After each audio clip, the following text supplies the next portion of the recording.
I was gonna make a video and drop a link in the description that there was like 5 feet of hail that fell in a place in Argentina.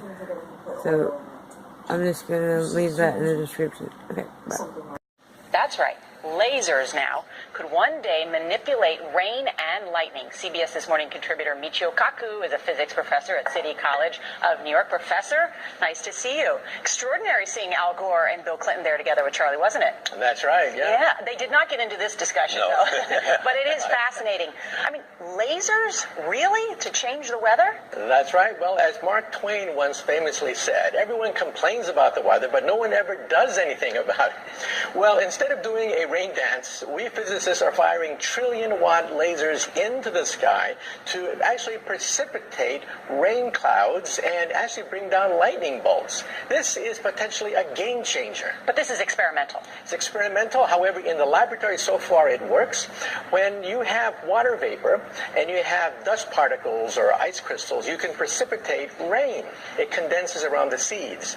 These seeds can also be created by laser beams. By firing trillion-watt lasers, you rip apart the electrons, creating what are called ions, and these ions act like seeds, like dust particles, bringing down rain and even lightning. Katie, go ahead.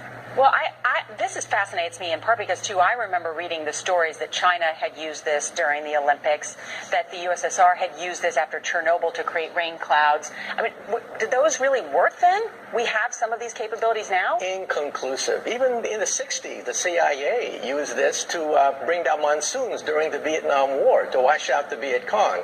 Governments have been playing with this thing. Alleged to. Alleged to, right. Yeah. Now, we realize that for decades now, these governments have been alleged to have experimented with weather control, but nothing conclusive. This time we're bringing in the laws of physics rather than simply waving our hands and uttering mumbo-jumbo. We're actually using trillion-watt lasers now. And in the laboratory, sure enough, they precipitate rain out of water vapor. Sure enough, you can actually bring down electricity down the beam.